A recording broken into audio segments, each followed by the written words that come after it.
राधे राधे, जय श्री कृष्णा, जय श्री राम। साथियों, कैसे हो आप सभी? आई होप आप सभी लोग बहुत अच्छे होंगे। तो आज की इस वीडियो में हम देव उठनी एकादशी की कथा सुनाते हैं। तो चलिए दोस्तों, चैनल पर पहली बार आए तो प्लीज़ चैनल को सब्सक्राइब कर लें, बेल आइकन को ऑन कर लें। एक राजा के राज्य में सभी लोग एकादशी का व्रत रखते थे। प्रजा तथा नौकर चाकरों से लेकर पशुओं तक को एकादशी के दिन अन्न नहीं दिया जाता था। एक दिन किसी दूसरे राज्य का एक व्यक्ति राजा के पास आकर बोला, महाराज, कृपा करके मुझे नौकरी पर रख लें। तब राजा ने उसके सामने एक शर्त रखी कि ठीक है, रख ले, किंतु रोज तो तुम्हें खाने को सब कुछ मिलेगा, पर एकादशी को अन्न नहीं मिलेगा। उस व्यक्ति ने उस समय हाँ कर ली, पर एकादशी के दिन जब उसे फलाहार का सामान दिया गया तो वह राजा के सामने जाकर गिड़गिड़ाने लगा, महाराज, इससे मेरा पेट नहीं भरेगा, मैं भूखा ही मर जाऊंगा, मुझे अन्न दे दो। राजा ने उसे शर्त की बात याद दिलाई, पर वह अन्न छोड़ने को राजी नहीं हुआ। तब राजा ने उसे आटा, दाल, चावल आदि दिए। वह नित्य की तरह नदी पर पहुंचा और स्नान कर भोजन पकाने लगा। जब भोजन बन गया तो वह भगवान को बुलाने लगा, आओ भगवान, भोजन तैयार है। उसके बुलाने पर पीताम्बर धारण किए भगवान चतुर्भुज रूप में आ पहुँचे तथा प्रेम से उसके साथ भोजन करने लगे। भोजनाद करके भगवान अंतर्ध्यान हो गए तथा वह अपने काम पर चला गया। 15 दिन बाद अगली एकादशी को वह राजा से कहने लगा कि महाराज, मुझे दुगना सामान दीजिए। उस दिन तो मैं भूखा ही रह गया। राजा ने कारण पूछा तो उसने बताया कि हमारे साथ भगवान भी खाते हैं, इसलिए हम दोनों के लिए ये सामान पूरा नहीं होता। यह सुनकर राजा को बड़ा आश्चर्य हुआ। वह बोला, मैं नहीं मान सकता कि भगवान तुम्हारे साथ खाते हैं। मैं तो इतना व्रत रखता हूँ, पूजा करता हूँ, पर भगवान ने मुझे कभी दर्शन नहीं दिए। राजा की बात सुनकर वह बोला, महाराज, यदि विश्वास न हो तो साथ चलकर देख लें। राजा एक पेड़ के पीछे छिपकर बैठ गया। उस व्यक्ति ने भोजन बनाया तथा भगवान को शाम तक पुकारता रहा, परंतु भगवान न आए। अंत में उसने कहा, हे भगवान, यदि आप नहीं आए तो मैं नदी में कूदकर प्राण त्याग दूंगा। लेकिन भगवान नहीं आए। तब वह प्राण त्यागने के उद्देश्य से नदी की तरफ बढ़ा। प्राण त्यागने का उसका दृढ़ इरादा जान शीघ्र ही भगवान ने प्रकट होकर उसे रोक लिया और साथ बैठकर भोजन करने लगे। खा पीकर वे उसे अपने विमान में बिठाकर अपने धाम ले गए। यह देख राजा ने सोचा कि व्रत उपवास से तब तक कोई फायदा नहीं होता जब तक मन शुद्ध न हो। इससे राजा को ज्ञान मिला। वह भी मन से व्रत उपवास करने लगा और अंत में स्वर्ग को प्राप्त हो गया। देव प्रबोधिनी एकादशी की व्रत कथा दूसरी सुनाते हैं। एक राजा था, उसके राज्य में प्रजा सुखी थी।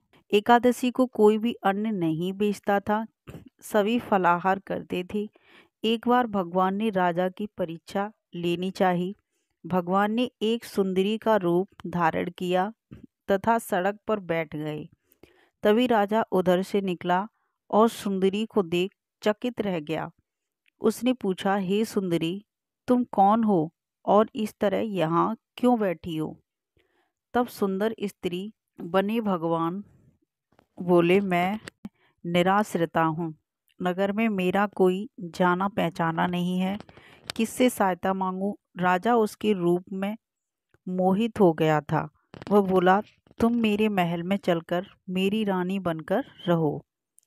सुंदरी बोली, मैं तुम्हारी बात मानूंगी, पर तुम्हें राज्य का अधिकार मुझे सौंपना होगा। राज्य पर मेरा पूर्ण अधिकार होगा। मैं जो भी बनाऊंगी तुम्हें खाना होगा। राजा उसके रूप पर मोहित था, अतः उसने उसकी सभी शर्तें स्वीकार कर लीं। अगले दिन एकादशी थी। रानी ने हुक्म दिया कि बाजारों में अन्य दिनों की तरह अन्न बेचा जाए। उसने घर में मांस मछली आदि पकवाए तथा परोसकर राजा से खाने के लिए कहा।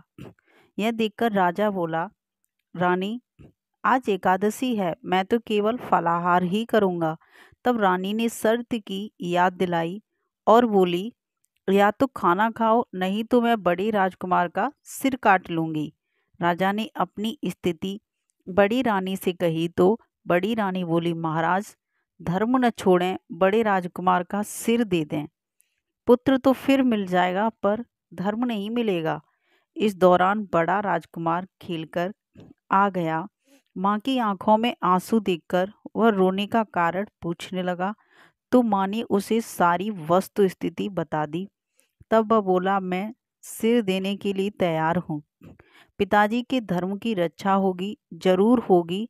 राजा दुखी मन से राजकुमार का सिर देने को तैयार हुआ तो रानी के रूप से भगवान विष्णु ने प्रकट होकर असली बात बताई।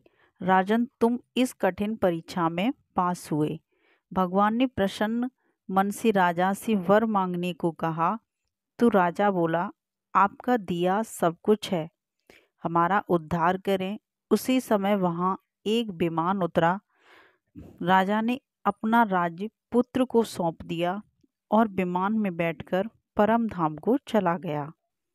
तो साथियों, ये थी देव उठनी एकादशी की व्रत कथा। मैंने इस वीडियो में 2 व्रत कथाओं को बताया है या सुनाया है। तो आप सभी को अगर वीडियो पसंद आई हो तो एक लाइक ज़रूर करें।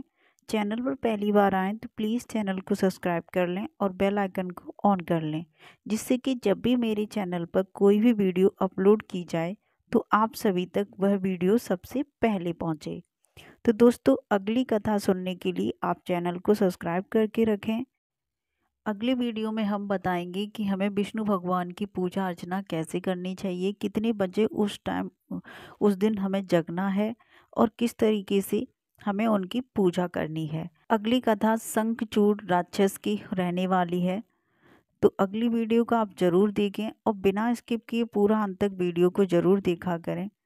तो चलिए दोस्तों, आज की वीडियो में बस इतना ही था। अगली वीडियो में हम लोग फिर से मिलते हैं आप सभी को। कमेंट बॉक्स में आप राधे राधे या फिर जय श्री कृष्णा, जय विष्णु भगवान आप ज़रूर लिखा करें।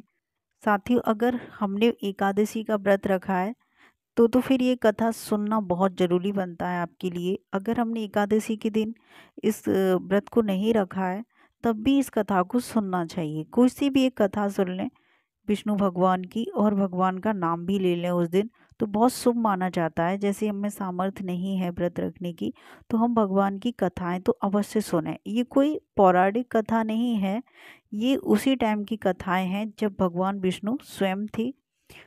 तो दोस्तों, अगली वीडियो में आप विष्णु भगवान की कथा अवश्य सुने, वो भी देव उठनी एकादशी की कथा है। ये वीडियो काफ़ी लंबी हो जाती इसलिए फिर मैंने इसमें उस कथा को नहीं रखा है। तो चलिए दोस्तों, यहीं वीडियो को ख़त्म करते हैं, फिर मिलते हैं अगली वीडियो में। आप सभी को देव उठनी एकादशी की बहुत बहुत शुभकामनाएं। जय श्री कृष्णा, जय श्री राम, राधे राधे, राधे श्याम।